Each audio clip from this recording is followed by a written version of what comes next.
मित्रांनो, तुमचं पुन्हा एकदा GB स्टोरी टेलर या यूट्यूब चॅनलवर स्वागत आहे। आजच्या आपल्या गोष्टीचं नाव आहे एका भयान रात्रीचा प्रवास। लेखक प्रतीक। पण गोष्ट सुरू करण्याआधी जर कोणी या चॅनलवर पहिल्यांदाच आलेले असाल तर त्यांनी ह्या चॅनलला सबस्क्राईब करायला विसरू नका। चला तर मग अजिबात वेळ न घालवता गोष्टीला सुरुवात करूया।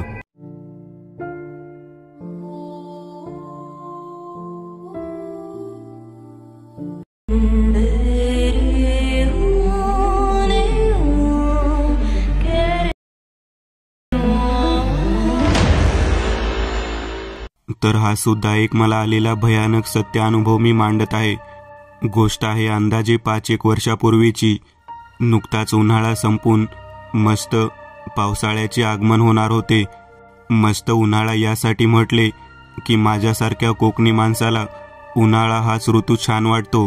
गावाकडील आंबे, फणस, काजू, कोकम खायला मिळतात। उन्हाळ्यात सुट्ट्या चालू असतात, मित्रांच्या गाठीभेटी होतात। नाहीतर माझ्यासारख्या गावापासून 35 किलोमीटर दूर शहरात नोकरी करणाऱ्या माणसाला एवढे स्वर्गसुख कुठे ना। तर दिवस होता 2 जूनचा, अर्थात आमच्या लग्नाचा वाढदिवस। हा वाढदिवस कसा साजरा करायचा या विचारात असतानाच माझ्या सौच्या आते बहिणीचा तिला कॉल आला की ताई, तुमचा लग्नाचा वाढदिवस आमच्याकडे साजरा करूया आणि मी तुला विचारत नाही तर आमंत्रण देते। झाले। आमच्या सौनी माझ्याकडे प्रेमळ मागणी केल्याने मला नाही म्हणता आले नाही आणि मी होकार कळवून टाकला।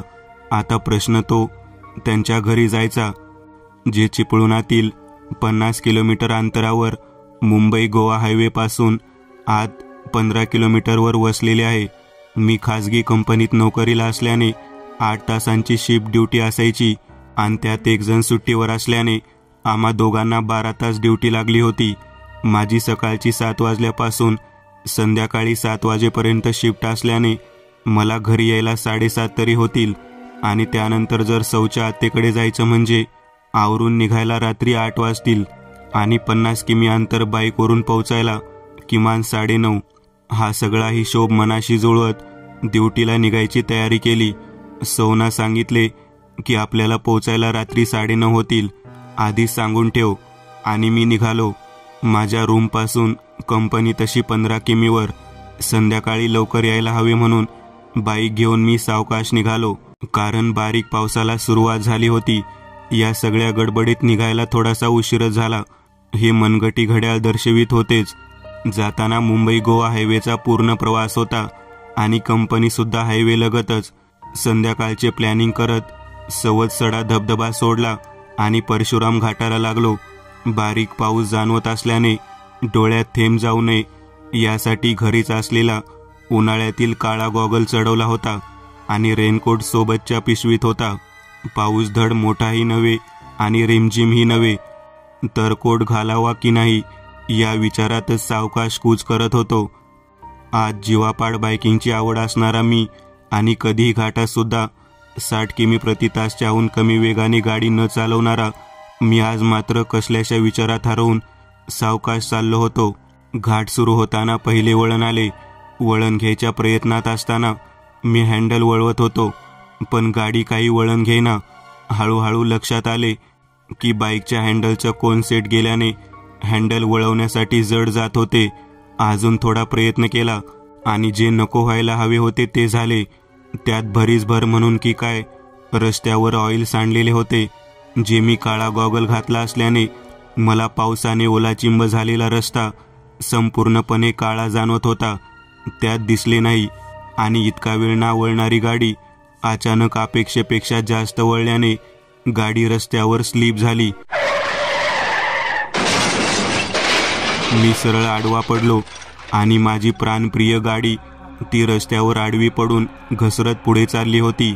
गाडी पडताना काहीतरी फुटल्यासारखे दिसले आणि त्यापुढे फक्त रस्त्यावर गाडीचे हँडल, गार्ड आणि सायलेन्सर घासताना होणारे स्पार्किंग दिसत होते। जीवापाड जपलेले गाडीला असे पाहून काळीज धडधडत होते। शेवटी दरीकडेला जाऊन ती थांबली, पण काही पर्याय नव्हता।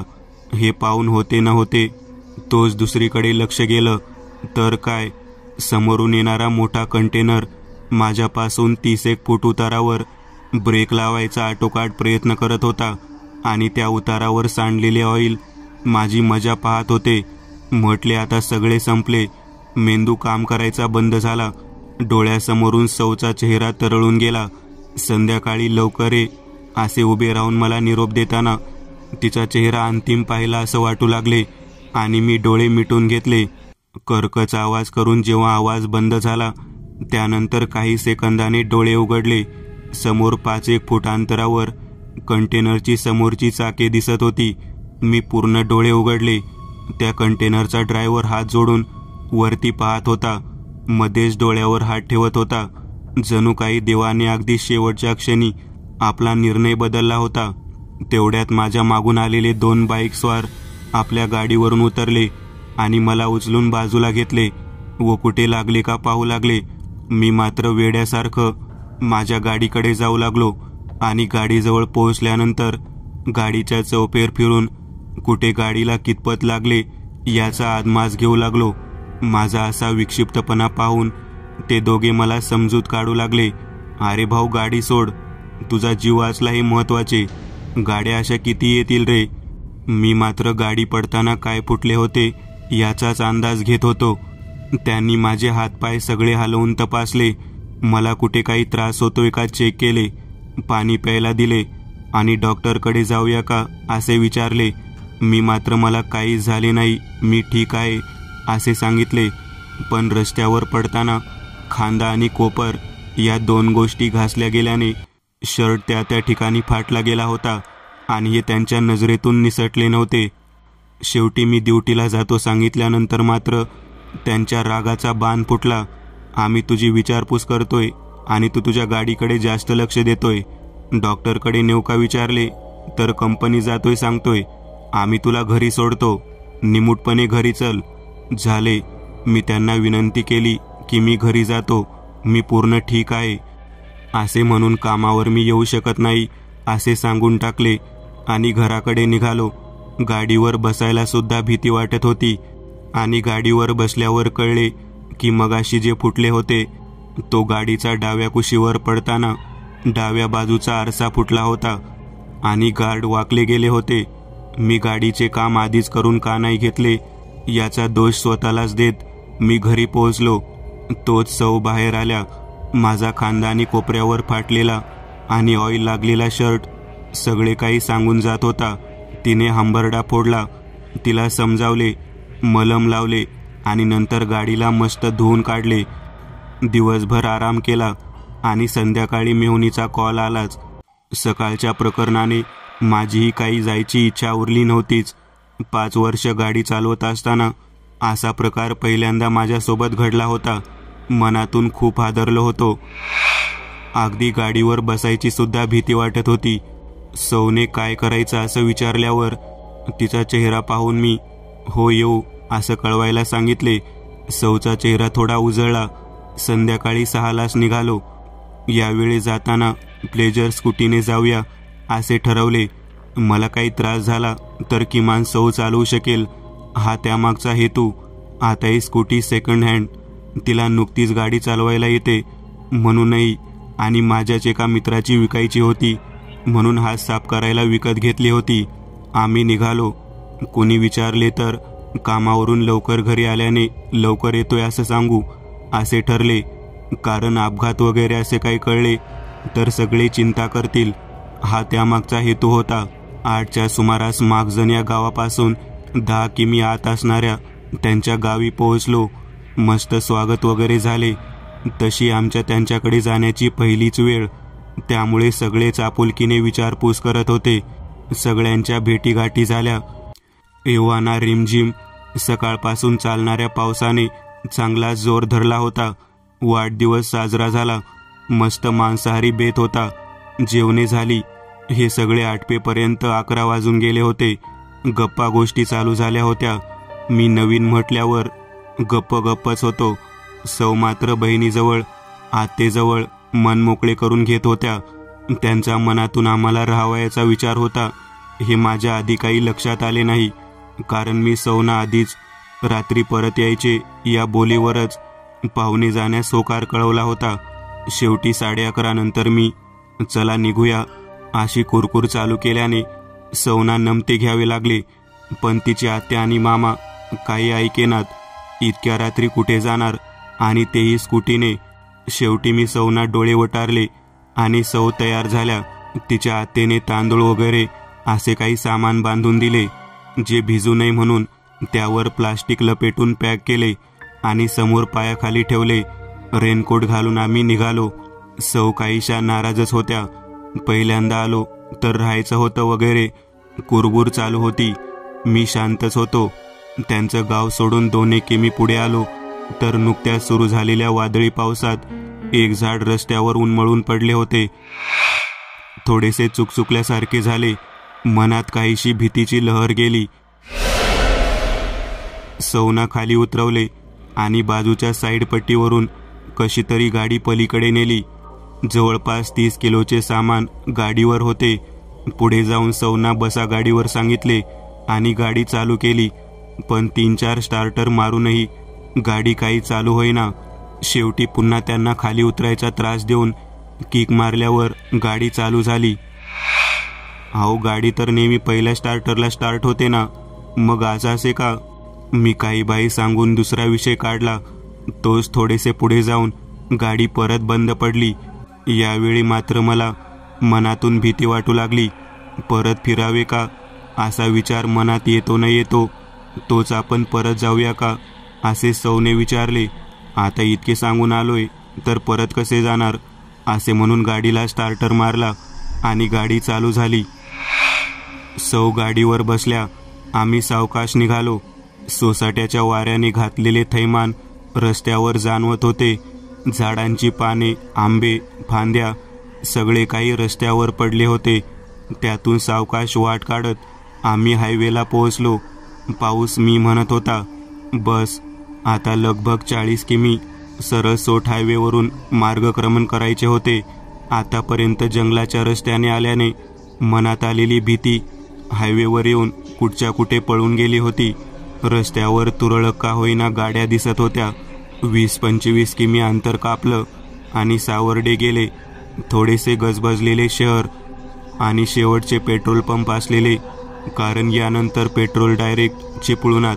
सावर्डेवरून जाताना सौने पेट्रोलची टाकी चेक करा म्हणून बजावले.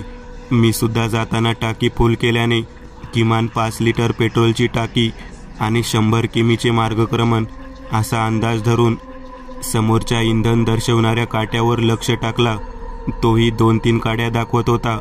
गरज नाही असे समजून मी गाडी चालवत राहिलो. मात्र पुढे काय वाढून ठेवले याची आम्हाला सुतराम कल्पना नव्हती. 4 किमी जातो न जातो तोच गाडीचा पेट्रोलचा काटा अचानक खाली येऊ लागला आणि कामते घाट चढणीला गाडीने पिकअप सोडला आणि हळूहळू करत बंद झाली. माझाही धीर आता सुटत चालला होता. स्टार्टर मारूनही गाडी काही चालू होईना. किक मारल्या तरीही काही हो की चू असे दिसेना. झाले का कल्याण? हे सगळे घडत असताना जवळपास 1 वाजून गेला होता. तिकडून मेहुणीचे मेसेज येऊ लागलेले होते. मी सौना पोचलो सुखरूप असे कळवून टाक असे सांगितले, कारण त्यांना काळजी नको. आम्ही भर पावसात आणि अंधाऱ्या रात्री एका घाटात उभे होतो, ज्याबद्दल अजूनपर्यंत एकापेक्षा एक कथा ऐकल्या होत्या. तिथे उभे राहण्याची वेळ माझ्या एका चुकीच्या निर्णयामुळे आली होती. मी स्वतःलाच दोष देत गाडीचे पेट्रोल चेक केले. चांगले अर्धी टाकी पेट्रोल शिल्लक होते. किक, चावी काढून लावणे, ती ऑन करणे, चोख देणे, स्टार्टर मारणे असे जुजबी प्रकार करून झाल्यावर माझाही धीर संपला. सकाळी अशा जीवघेण्या अपघातातून बचावलो हे काय कमी होते का? आणि असा सिग्नल मिळूनही मी ही रिस्क घेतली होती. 1:45 वगैरे होत आले. वळणात उभे असल्याने आणि चिंचोळा हायवे असल्याने येणाऱ्या जाणाऱ्या ट्रॅव्हल्स अगदी आम्हाला खेटून जात होत्या. कधी अंगावर येईल अशा भीतीत आम्ही उभे होतो. भयानक घाटात उभे, त्यात सोबत स्त्री, तिच्या अंगावर दागिना, त्यात रात्र आणि पाऊस. अशा विपरीत परिस्थितीत मी उभा होतो. देवाचा धावा करूनही काही फायदा नव्हता. कारण हे संकट मी स्वतः ओढून घेतलेले होते. आणि अशाच एका किकला गाडी चालू झाली. मी पटकन सौना बस सांगून गाडी चालू लागलो. पण हा आनंद अर्धा किमीपर्यंत टिकला, कारण ऐन चढत आल्यावर गाडीने जीव तोडला. आता मात्र माझी भीती जाऊन गाडीचा राग येऊ लागला होता. इतकी नवी कोरी जपून वापरलेली, मेकॅनिककडून दाखवून घेतलेली गाडी अशी अचानक दगा देणे म्हणजे काय? इतक्यात स्त्रियांना समयसूचकता आपल्यापेक्षा जास्त असते असे म्हणतात ना, त्याचा प्रत्यय आला. कारण सौने तिच्या मैत्रिणीच्या आणि माझ्या मानलेल्या बहिणीच्या भावाला कॉल करूया असे सुचवले, ज्यांचे घर कामते घाटाच्या पायथ्याशी आहे. म्हणजे आम्ही जिथे होतो तिथून पुढे अंदाजे 7 किमीवर. मी तत्काळ होकार कळवला आणि तिने कॉल केलाच. हां बोल ताई. पलीकडून आवाज आला. कॉल उचलला गेला हे पाहून खूप बरं वाटलं. ताईच्या छोट्या भावाचा आवाज होता. तिने हळूच काय झाले त्याची कल्पना दिली. त्याने सुद्धा, दादा आताच घरी आला आहे सेकंड शिफ्ट करून, त्याला घेऊन आम्ही 2 बाईक घेऊन पोहोचतो 10 मिनिटात असे सांगून कॉल कट केला. आणि मी हुश केले. मी सौना आपण हळूहळू चालत पुढे जाऊया असे सुचवणार, इतक्यात अवचितपणे डबल सीट चाललेले बाईकस्वार आमच्या बाजूला थांबले. काही मदत हवी आहे का? मी पाहिले. बोलण्यातून तरी नम्र वाटत होते. चला उतार चालू होतोय, तुम्ही बसा गाडीवर, आम्ही गाडीवरून पाय लावून धक्का देतो. ते म्हणाले ठीक आहे म्हणून बसलो सुद्धा. उतारात लागल्यावर बऱ्यापैकी वेग पकडला होता. तितक्या समोरून 2 बाईकचे हेडलाईट दिसले आणि मी सुटकेचा निश्वास टाकला. त्या दोघा देवदूतांना धन्यवाद देऊन आम्ही त्यांना मागून येतो, तुम्ही निघा असे सांगितले. मानलेल्या बहिणीच्या भावांनी आम्हाला बाईकवरून उतरायला सांगितले. आमची विचारपूस केली आणि त्यांच्या 2 बाईकपैकी एक आम्हाला देऊन, दादा ताई तुम्ही निघा, आम्ही पायाने धक्का मारून स्कूटी आमच्या घरी नेतो आणि उद्या आणून देतो असे सांगितले.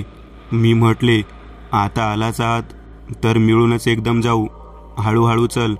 पण घरी काय सांगू आलात? जरी असे सांगितले असेल तर आमची खरडपट्टी निघेल हे आम्हाला आणि त्या दोघांनाही माहीत असल्याने ते मित्राचे काम आहे, अर्जंट सांगून आलेले. हे ऐकून जीव भांड्यात पडला. चला निघू असे म्हणतच दिनेशने गाडीला म्हणजे स्कूटरला स्टार्टर मारला आणि गाडी अगदी सुरळीत चालू झाली. आता आश्चर्यचकित होण्याची वेळ आमची होती. मी परत गाडी बंद करून स्टार्टर मारावयास सांगितले आणि परत तसेच गाडी बिनभोबाट चालू.